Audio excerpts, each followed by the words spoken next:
Hello and welcome to An Abundance of Books. Today we're doing a book haul. If you are a frequent watcher of my channel, you will know I try to do book hauls quarterly, and it's only been about a month and a half since the last one. So some things happened and I'm officially on a book buying ban, and I figured I'd put it out now before end of year content becomes a thing. I think we have 22 books to talk about today, which honestly isn't too bad. That's pretty on par for my quarterly, but that is about half of what it would be if I let myself go wild.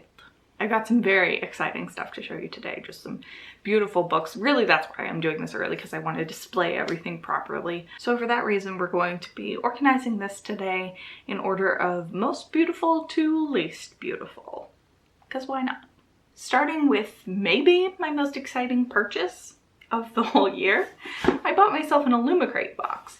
Not affiliated in any way. I did have to pay for this myself, and I do want to say they're very expensive. They're based in the UK, so the exchange rate was expensive, the shipping was expensive, and then on top of all of that, I had to pay duty after that. So if you are going to order from Illumicrate, just be forewarned. I'm in Canada, so who knows if it works differently where you are, but these ended up being quite expensive, but totally worth it.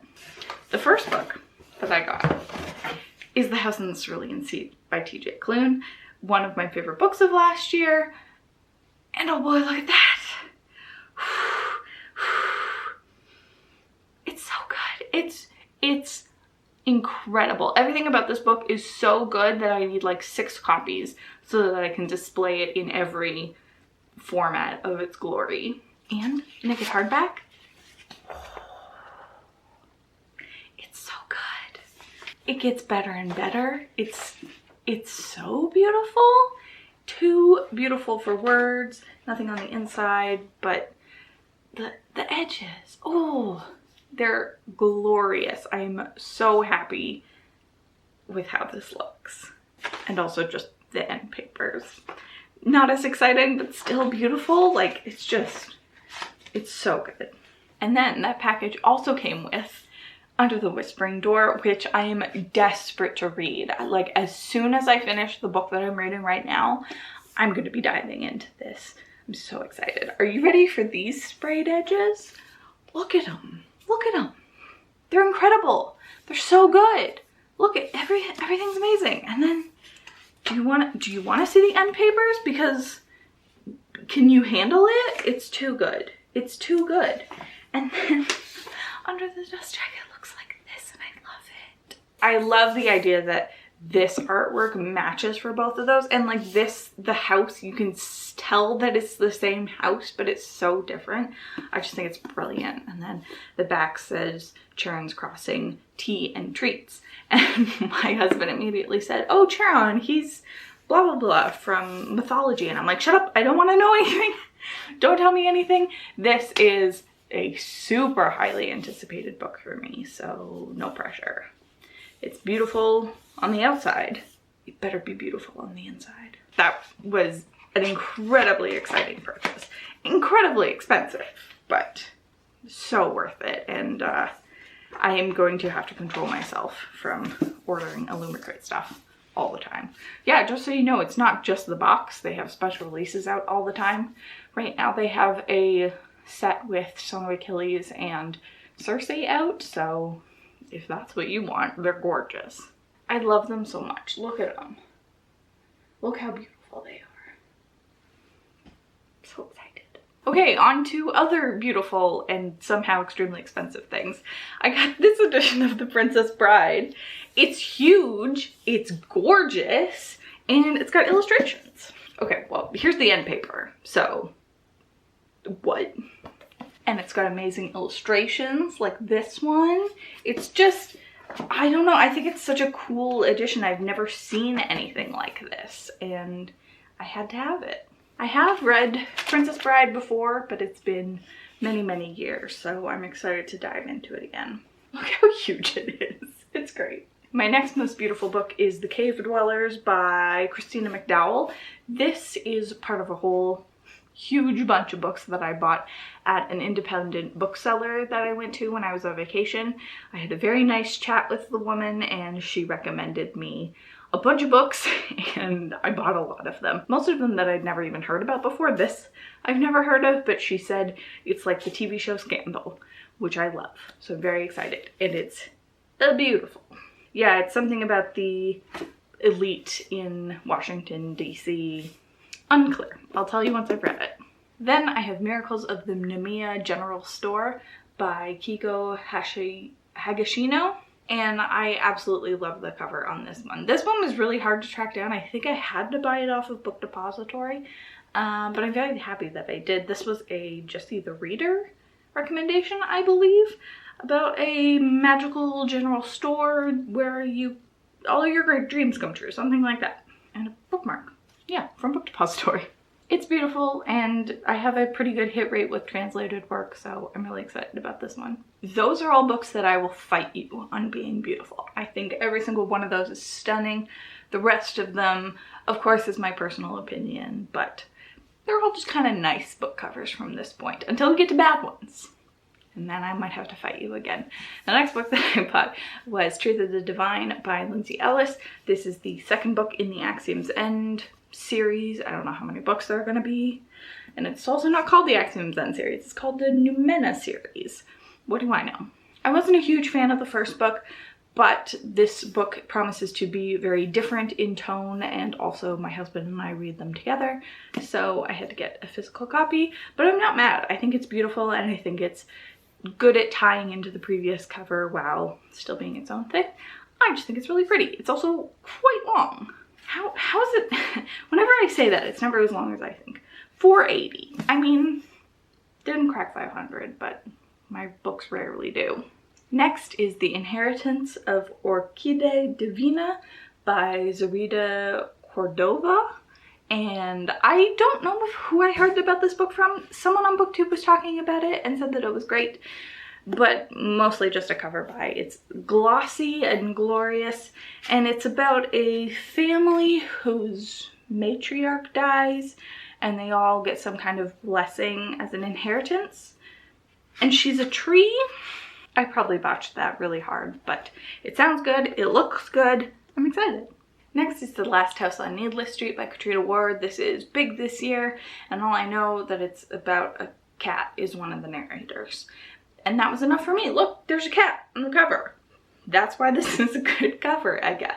I don't know, it just appeals to me, and spooky vibes, although it's November now, so never mind. I have no idea when I'm gonna read this now. Hopefully before next November. Next is The Heart Principle by Helen Hoang. I have a whole video for this up already. This is the romance between Anna, a violinist, and Quan, who was the brother of Michael in previous books in this series. He's running his own clothing line and dealing with his own stuff.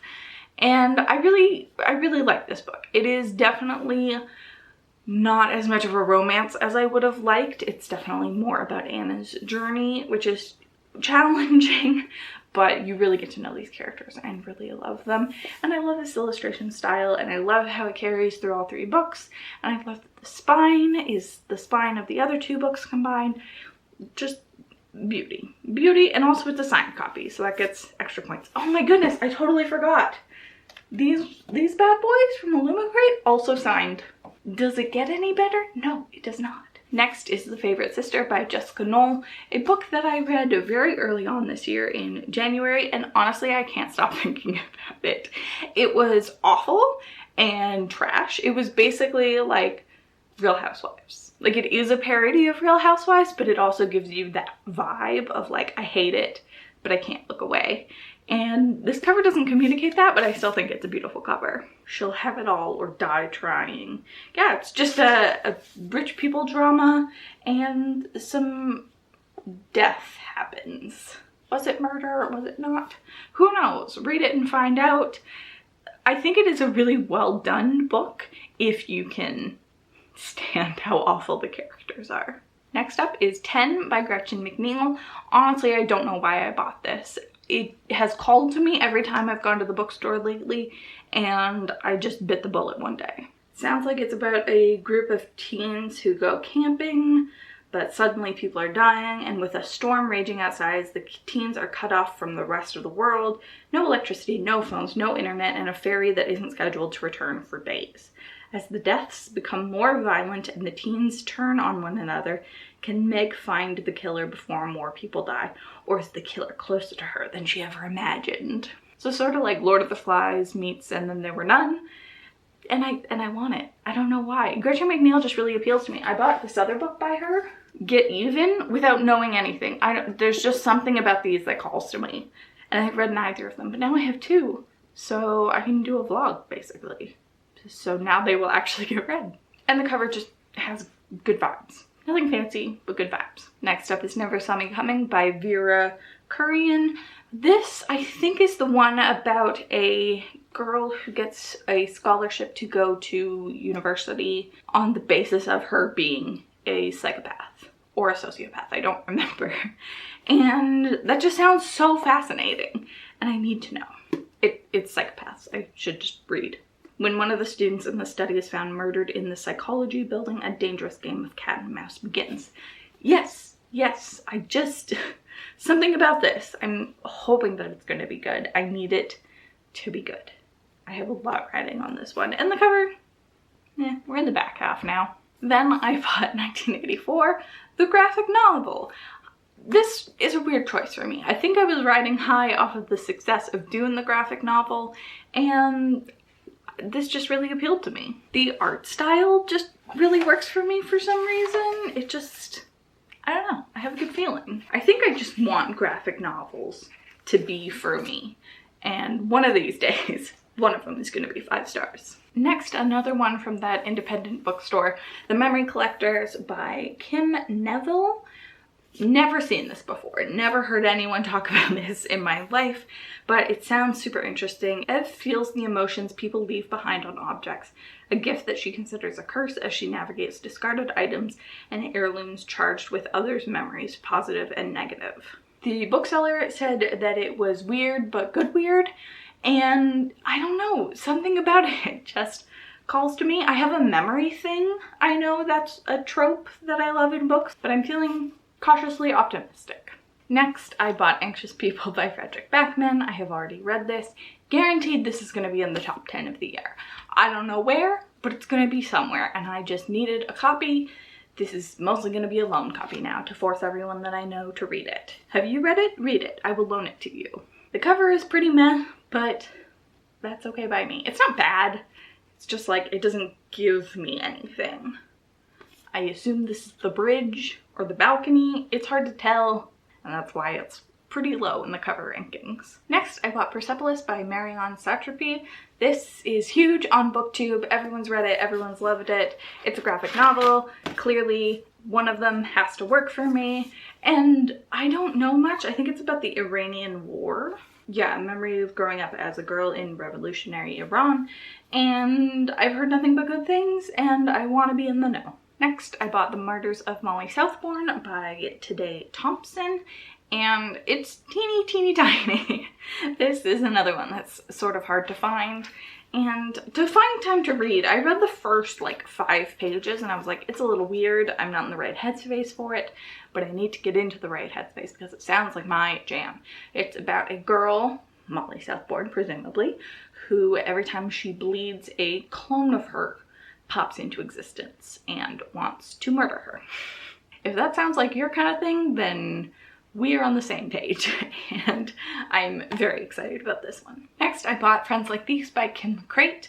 This author has a bunch of other stuff out, none of it that I've read, but again, the bookseller told me that this was good, so I bought it. I think it's about messy friendships. They were close in college and now they're coming back together, or women who are obsessed with each other. I think it's that kind of vibe. It's a thriller, so I love thrillers, and I'm gonna read it. Next, I got talked into, well, she didn't have to try very hard, but Wallbanger by Alice Clayton. We still have covers to go, so this wasn't the worst by my opinion, but it just has a very specific style to it. Like, it's very 90s rom-com, very Bridget Jones' Diary. Like, that's the vibe I'm getting from this. She promised me it was one of the funniest books she had ever read. And it also features one of my newly discovered favorite tropes, which is people who don't want to date. So here it specifically says Carolyn is currently on a self-imposed dating hiatus, and her neighbor is clearly lethally attractive to women. And how does that not sound like so much fun? And there's a cat on the back. Like, there's hope for this. There's hope for this type of book for me. I'm very curious. Next up, another one from the bookseller, never seen before, The Bookshop of Yesterdays by Amy Meyerson. This is about a woman who inherits her uncle's bookstore and then finds clues in it to a hidden treasure or something.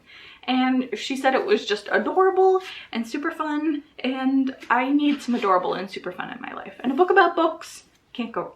This feels like it'll be a good palate cleanser book. When I've just read something like super difficult, this feels like a safe bet for not destroying me emotionally. Watch, I'll read it and it'll be like, her uncle was secretly a serial killer and there are 10 bodies in the basement. That would be just my luck. Next is Hero of Ages by Brandon Sanderson. This is the third book in the Mistborn trilogy. These are the 10th anniversary covers. And the first ones were fine.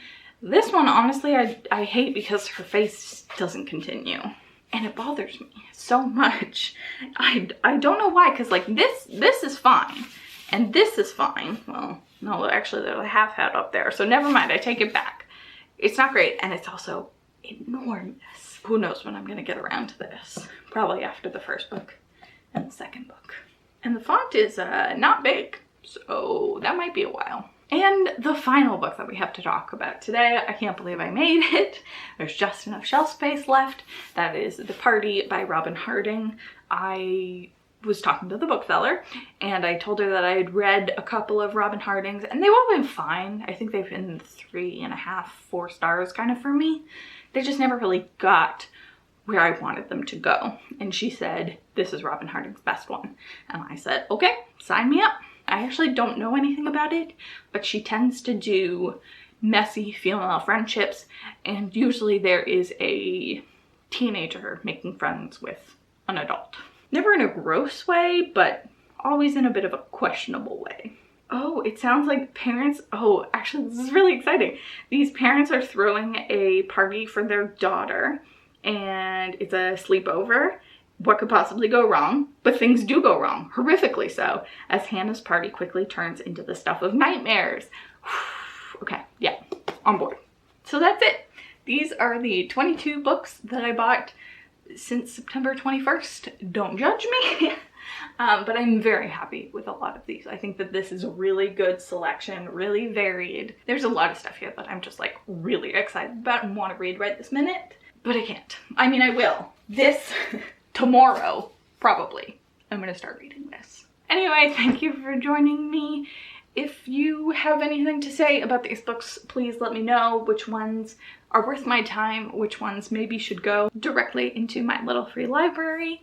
I really appreciate all of your support on my channel, and that's it for me. Thank you for watching. See you in my next one. Bye!